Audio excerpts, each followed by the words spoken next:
I thought we had a good bye week. We came in and practiced hard last week. Really what we do on those practices are we spend half the time going back to camp drills and working hard against each other, then the other half of the practice against Duke, so we get ahead in our preparation there.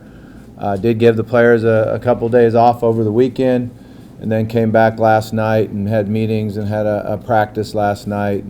We'll go out today, and this will be our normal Tuesday practice. So overall, I feel good about the way they handled the bye week. I thought we did a good job getting our work done in the classroom, and I think it was a good time to get some guys back and hopefully ready for Friday night to be healthy and ready to go.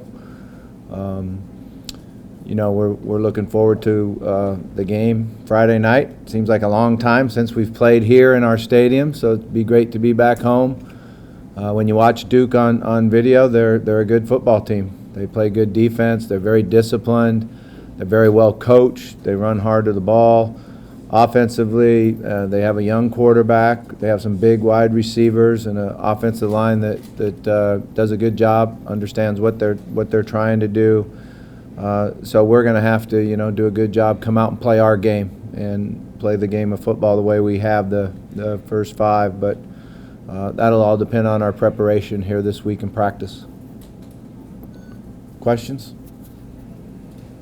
If you've got to have a bye week, was that a good spot for it, or is it a good spot in the inning? Well, you're going to have a bye week, Right. but I thought it fit in pretty good with our schedule, and it was a very intense 5 weeks, 2 real big games, so it was good to take a little breath and get a little rest, and then come back and get focused in for the stretch. Which when you talk about going back and doing some basics, how good is that at this point, because you're 5 weeks in, to get them a refresher course of some of the fundamentals that you guys taught during the fall? Yeah, I think it's good. I think it's really good to go back to some of the drills that we do. It's good for our players that are playing in the games. It's really good for the young guys to get extra work and reps that'll help us down the road. It's always a long season, so you have to keep bringing those guys along and developing them. It's good to go back and go goods versus goods, because it's very fast, physical look. So I think that helps you too. Bobby, the way things have played out to this point, we're starting to see some undefeated teams lose, like Miami, and with the things in the ACC, the way they're. How do you see your team right now, and the overall picture for you? And it looks like Clemson, obviously, they're leading the thing right now. Kind of talk about that and what for you guys. Yeah, I mean, there's going to be a lot of things happen. That's the game of football. So what you have to do is play 1 week at a time. We still believe in our heart that our goals are sitting out there for us, and we have a chance to go get it. But to do that, we have to line up and win this game this week, and really focus on doing that. Otherwise, it means nothing. So we understand we have zero room for error. We've got to take care of our business week in and week out, and then maybe we'll still have that opportunity. We're not guaranteed anything, but you do know that a lot of things change, and there's upsets happen all the time. So all we have to make sure is that we take care of our business. Along those lines, do you think Houston losing hurts you? Never even thought about it. I think that's one of those things you don't worry about. You just worry about taking care of your own business and winning your games. What do you find out about your team when you lose a game? I think you always learn a lot. You always learn about how we're going to handle it, how we're going to bounce back. That's one of our themes, is to bounce back and come back and prepare the way we prepared for the other games. And if we do that, if we go about our business in the meeting room, if we practice with the intensity and focus that we have been, then I think we'll continue to play well and execute and win games. But just from your experience here previously at Arkansas, just from the team you've watched over the years, how difficult is it to go undefeated during a year? I mean, there's still 5 or 6, 7, 8, 9 left at this point. Yeah, I think it's really hard. I think you see that every year, that it's a long season. There's a lot of things that can happen. When you're on the top of it, people really do, play their best, and you get everyone's best game. So there's probably going to be more teams upset, guys that, end up with one loss here, one loss there. There's some big matchups that are going to come out throughout the year. So we have a long way to go. We're not even halfway there yet. So we got a lot of work to do. What do you think of that schedule worked out that you did have, sort of these huge games so early in the season? Now you have this really long stretch of a game every single week. Yeah, now that it's behind me, I didn't like it, but I understand it. That's I think part of it was our conference wanted to have some marquee matchups early in the year. With some of the other conferences have some big marquee matchups late in the year. So we're trying to balance budgets probably. That's how I see it. I'll just say it that way. What do you think of the decision, the ADs, to keep it at 8 games? I like that. Yeah, I like that. I think that, with our having the rivalry game, that's a good, works out favorably for us, And I think for the ACC, for the entire conference, because there's Notre Dame out there that, plays some of our teams every year and takes our bowl games, that, to have anything but that could give you one year where you're playing, way too many teams. So I think it's a good decision for what we have in the ACC right now because of Notre Dame and the part that they play. Did you spend your off Saturday watching more games, and how much do you get watching games on TV versus watching game film? Well, I watched a little bit. I came up here and worked out, and then I watched all of our practice from last week. Then I went home and relaxed a little bit. And then I watched one full game. I flicked the channel back a little bit and, saw the mud and the slush and in the Notre Dame game, North Carolina State game, thinking about, God, I'm glad I'm not coaching in that game right now. I honestly did say that to myself, guys shivering and, brought back some memories. But then I watched Idaho, the full game of Idaho, and they got a big win. They did a great job, took the ball, went and scored at the end of the game. So that was good to see my little brother's team win. Do you watch it with an analyst's eye, like you would game tape, or not really? When I watch Paul's games? Well, any game you're watching. Yeah, usually you do. You're trying to see the defense and trying to see what's going on out there. So yeah, I probably do. But when I watch my brother, I'd be real critical. That's the advantage of being a fan, right? You got all the answers. Do you go and communicate after games like that? Yeah, usually I'll call him up and yell at him a little bit. No, I'm kidding. I really am kidding. We do communicate, and I sent him a message after the game. Great win, great drive. Shouldn't have made it that hard. They made it hard on themselves. They could have finished it a couple times earlier. But so we do, short communications like that, but nothing more than that. So that one of the year when some coaches, Jim Harbaugh most recently, started promoting their guy for the Heisman Trophy, do you feel he would have to be more outspoken maybe for Lamar? I really don't know that. I don't think so. I think that Lamar has set the bar very high. With the way he's performed, with the numbers that he's put up, and how exciting of a football player that he is, and the style of football that he's played.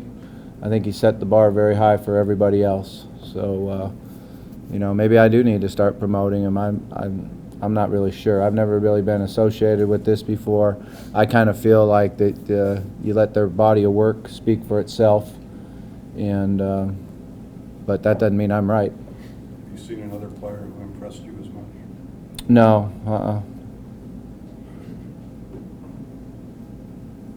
Bobby, what were your main takeaways from the game you watched today? Yeah, I think I feel like we blew an opportunity.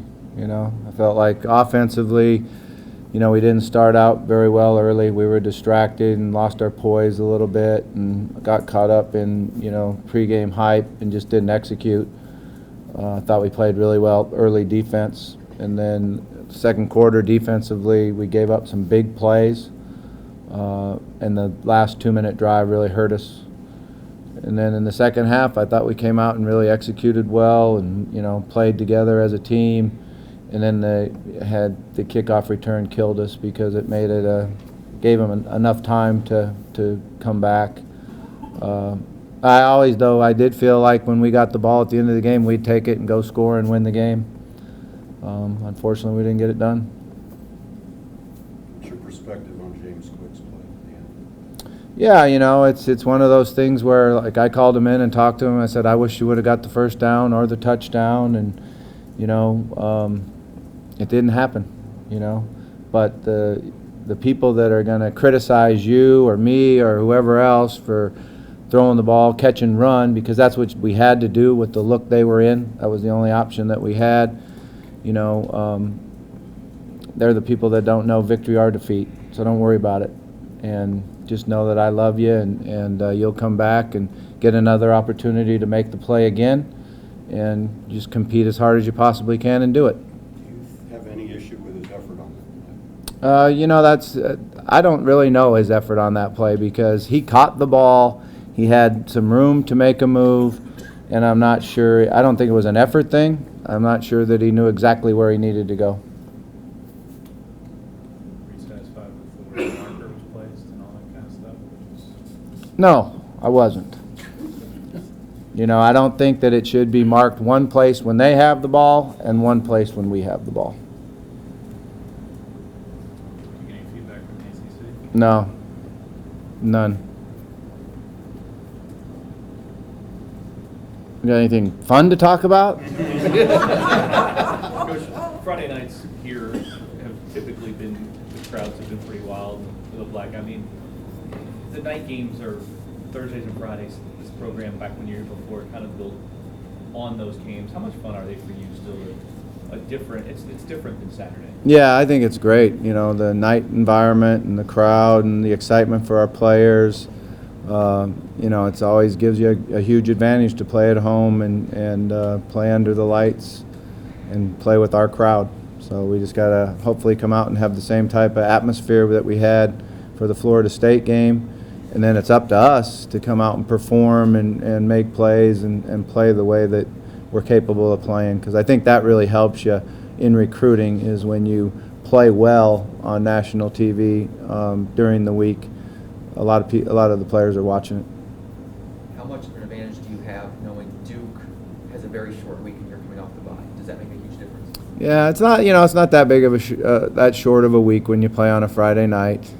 So hopefully it helps us. I'll take it if it helps us. You mentioned recruiting. Have you seen a bump in interest in things since the beginning of the season? Seems to be going well. I know our assistant coaches and been doing a great job in the communication. That was another thing that was a bonus for us last week is our assistants got out on the road.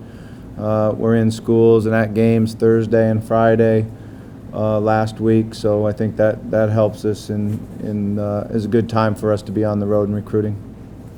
The early signing date is approved. How does that change the way you go about your business? Yeah, we'll have to really study it and look at it. This is like a weird time for us because when that legislation comes across my desk, I kind of look at it and put it aside and say, okay, let's get ready for practice and let's get ready, So if that does happen, then, we're going to have to spend some time, really study it, make a game plan. I'm certainly hoping that it doesn't approve. I've always been against an early signing. I think it's very hypocritical. When we're responsible as coaches to go out and know the players that we're bringing in and get to know them and spend time with them before we sign them. Now you're asking us that you don't give us the time to get to know them.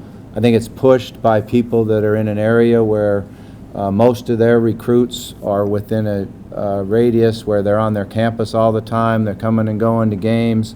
Here at the University of Louisville, we have to leave our borders to go get our players. In the last 2 years, 1 year we signed guys from 11 different states, last year from 10 different states. We have to work. We have to get out and meet everybody and see everybody and spend every last minute we have before the signing date. So I'm totally against it. I've always been that way. I think what you're doing is trying to give the guys that really want to work hard a disadvantage and geographically give guys an advantage. Have you suffered much poaching Yeah, sometimes that happens, and that's just the nature of the business, that, there is a reason that those players get 5 visits, and what I tell them is you earned it, by your academics and by the way you played it, you get to go pick what school you want, so why are people trying to get an early signing date so they don't have to work as hard?